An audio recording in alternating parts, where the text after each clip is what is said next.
So this is a commemorative tree planted in 1982 during Queen Beatrix's visit to Calvin from the Netherlands. This tree was planted with former President Tony Diekema, and it's a red maple. Nothing spectacular about a red maple, but it's been here since 1982. It's hard to believe that, again, 1982, this tree was just a little 2-inch caliper, 2-inch diameter tree, and it's turned into this nice massive tree. It's also marked by a plaque here that's planted by Her Majesty Queen Beatrix in 1982. Welcome to the third season of the January series in July. We are grateful you have chosen to spend this time with us. My name is Michael Wiltskit, the director of the January series. Curiosity continues, and we are excited to share with you 3 compelling, engaging, and very different talks over 3 weeks. The January series is grateful to our underwriters and supporters for helping us to share these 3 events with you. One of the great things about the January series in July is that we can highlight talks that might not work very well in January, and today is a great example. We are excited to take you outside for today's talk and showcase Calvin's beautiful campus. While today's talk will be a little shorter, we have a kind offer from our speaker, which will be announced at the end of today's talk. Today's talk features Bob Speelman, who's cared for our outside spaces on Calvin's Knollcrest campus for over 30 years.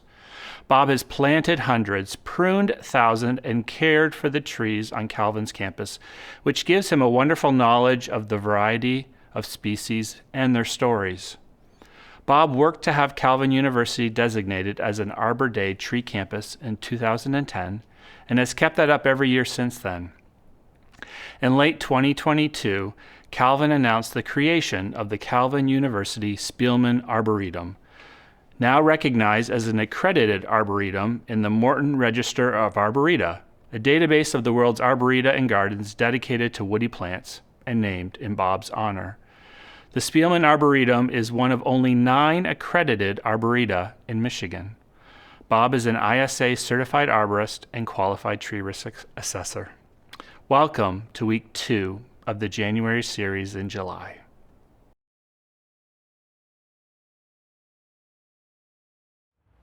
Here we are outside the chapel looking at a Cedar of Lebanon tree, a tree clearly native to the Middle East.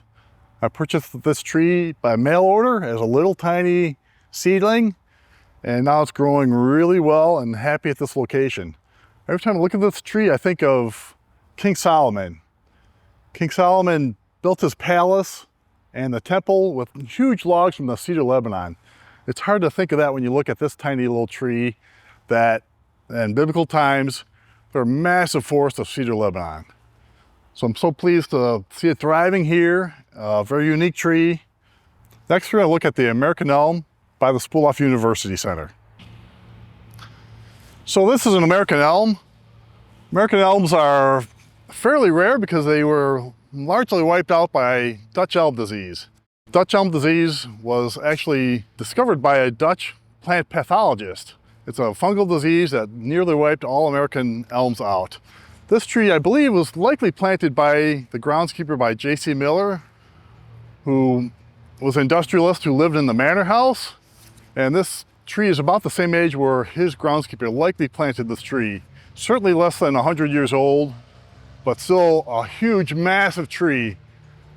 American elms are known to be vase-shaped and really site-tolerant, really planted widely as a street tree. But they are quite rare. Even this tree gets treated every 3 years to keep it from being attacked by Dutch elm disease, which again is a fungal disease spread by a beetle. Nice massive tree in a great location. You can see how vase-shaped it is and massive. Our next tree will be the Tree of Heaven as we go toward the Burn Street exit. So these 3 trees are trees of heaven. The genus is Ailanthus. These trees are actually quite invasive and kind of dirty trees. They spread a lot of seeds, they drop a lot of twigs. And the interesting thing about these trees is these were widely planted in New York City in the 1800s as a food source for the silkworm moth. It's an amazing tree. People sometimes don't like these trees here, but they really are massive and still do all the good things that trees do, even though it's weak wooded and prolific cedar, but a beautiful tree that can take all kinds of sites.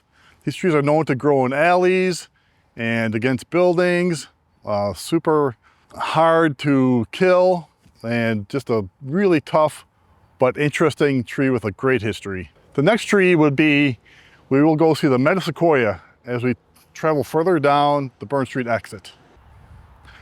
This is a Metasequoia, and the interesting about this tree is it's the first tree in our tour that's a memorial tree. This is a memorial tree given by a former Calvin employee for his wife who passed away. But this is the first of 34 memorial and commemorative trees we have on campus. So this is a Metasequoia. The interesting history about this tree is this tree was thought to be extinct in the 1940s. And after World War II, somebody found this tree living in little patches in China. And at that point, they cloned it, and now it's spread all over the place. Still somewhat endangered, still not common, still not a native to the Americas. And it looks a lot like a dawn redwood, except these leaves are opposite. Bald cypress are alternate. You can see how these leaflets are opposite each other. Super feathery and light. And again, a deciduous conifer, so it drops its needles in the fall. Next, we're going to go across and look at the American chestnut we have on campus. This tree was actually a gift from an East Grand Rapids high school biology professor to Calvin's biology professor, Al Gebbon. Al taught me plant taxonomy. I learned a lot from him as well, but this tree was a gift from that high school teacher in 1985. So you can tell how much this tree's grown.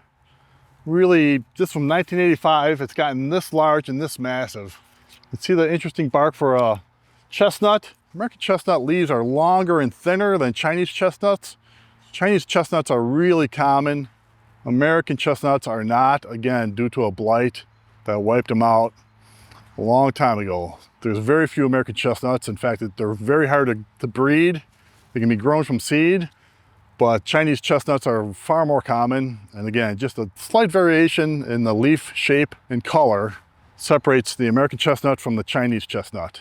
The next tree will be the Queen Beatrix tree that was planted for Queen Beatrix with the former President Anthony Dykema at the Circle Drive of the Manor House. So this is a commemorative tree planted in 1982 during Queen Beatrix's visit to Calvin from the Netherlands. This tree is planted with former President Tony Dykema, and it's a red maple.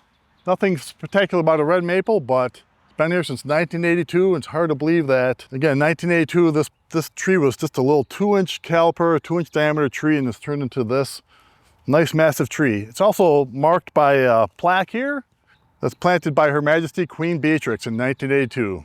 Next, we're going to go look at the Crimson King Maple down the hill. It's another commemorative tree. So this is a Crimson King Maple. It's another memorial tree marked by a nice bronze plaque. Crimson King maples are actually a type of Norway maple. In the 1800s, this tree was a natural mutation, and over the years has bred darker and darker and darker leaves. It, again, in the past, created quite a stir in the horticultural community because it was so unique, so interesting back in the 1800s. Also, I heard stories about foresters planting entire roads with these trees, and they're dark. They're very somber. So I always feel badly about planting this tree. It's very visually strong, but imagine a whole tree line of dark leaf trees. A little bit oppressive and a little bit somber, but an interesting tree with a great history. Again, a Norway maple, not a sugar maple, not a red maple, a Norway maple. Next tree we'll go to will be Kousa dogwood by the east side of the chapel. So here's a planting of 4 Kousa dogwoods. These dogwoods are native to China and Korea. The interesting thing about these dogwoods are they're more upright than the native dogwood, Cornus Florida. These Kousa dogwoods also have pointed bracts, where the native tree has rounded bracts. Again, these are bracts, not flowers. Right in here is the flower. I always think of these as similar to poinsettias. Poinsettias have the colored part is the bract, not the flower. Same with these trees. You can see how abundant they are. really so many flowers. We're looking at these trees at their peak. These trees were planted last summer. They're very new. You can see how we're still caring for them with water bags. These are bags with pinholes at the bottom. We fill them up only once a week, and we can slow water the root balls to keep them moist, to get the roots to continue to grow so these trees continue to thrive. But these are just lovely trees. They actually do better than the native cornus, which is the flowering dogwood that's native to America. Next, we're going to go to the white spruce right nearby here at the chapel. So here we are at a white fir. These trees are really wonderful and different. They're meant to be a substitute for a Colorado blue spruce because they are very blue in color. Colorado blue spruce are kind of disease magnets. Firs are quite disease-free. Tell a fir by a spruce is that the needles kind of are upswept like a hairbrush. And they're very fruity smelling needles, singly born. You can see how they grow. They grow one bud out and two buds lateral. So they always grow in triangles like this. That's why it has a very unique look to it as well. The other thing interesting about this tree is we actually just moved it last summer as well. It was on the other side of the chapel and had to be moved for construction. So I had a company move this tree with a 7.5 foot tree spade, and we moved it here, and I had to kind of guess on the location because the parking lot wasn't here. It was just all staked out. So we set this tree here, and it's thriving and doing well. But these trees are really, really outstanding trees. The other interesting about firs is the cones are borne upright on the trees, whereas spruces and pines, they're hanging. If this tree had cones, which it will soon, you'll still be upright. You can see maybe a couple dark cones right there forming on this tree, but they're held upright. That's what makes firs very unique. Another outstanding tree that gets me a little happy after a long winter because it always has color. Next, we'll look at Scotch pine nearby. Here's a really nice grouping of 4 Scotch pines. You can always tell a Scotch pine even by driving down the road due to its orangish bark. And it's a pine. Now remember, pines have groupings of needles as opposed to spruce. So pines always have fascicles of bundles of needles, and this is a 2-needled pine that's very short needled pine.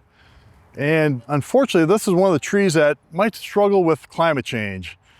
It can take very cold winters, but not hot, humid summers. So I'm afraid that these trees will struggle a little bit as time goes on to thrive, but they're doing really well here and great addition to campus. Next, we'll look at a sassafras nearby the front of the library. This is a sassafras tree. Sassafras are very interesting because they've got 3 different kinds of leaves on every tree. A mitten-shaped or a 3-part leaf or an entire leaf. And they have a great natural history about how they were used. The roots have been used to make root beer when root beer was first invented, and also sassafras tea from the bark of the roots, not from the leaves. The leaves do have a smell and a taste to them as well, but a very interesting tree that's clonal and kind of short-lived. Next, we'll look at a heptacodium near the east belt line. This is a heptacodium. Heptacodium is the genus. It's commonly known as the 7 sunflower. And because it has actually a 6-part flower, but again, it has a bud in the middle. So it's called the 7 sunflower, but it only has 6 petals in the spring. The beautiful thing about this tree is that also the petals will turn bright red and then purple in the fall and then fall off. So that actually has three interests of the seasons, all 3 seasons interest on this tree. See, it's always multi-stemmed. It's never a single tree. It's like a large shrub that is actually in tree form. This tree was brought from China in 1907. So it's been around a while, but certainly not common. This tree was also moved when the Voss building was built. We transplanted it over here and it's doing very well. Next, we'll look at a giant sequoia. This is actually a giant sequoia. This was a gift to the grounds department from Gert Hertebrei of the communications department in 2014. So it's really grown a lot. Again, it was a little 2-foot tree. It's doing well here. I sited it here because we need some drainage. And their native site, of course, in coastal California, it's well drained with deep forest soils. So it was sited here so it would never sit in water and continue to grow and thrive. Turning into a beautiful tree, but yeah, giant sequoia. Beautiful tree. Next we'll go to a white spruce near center campus. Now we're at center campus by the library and the commons and the science building. This is Calvin's official Christmas tree. It's a white spruce. Again, spruce have needles that are singly borne. Tell it's got a whitish cast. It's a beautiful tree, native to Michigan.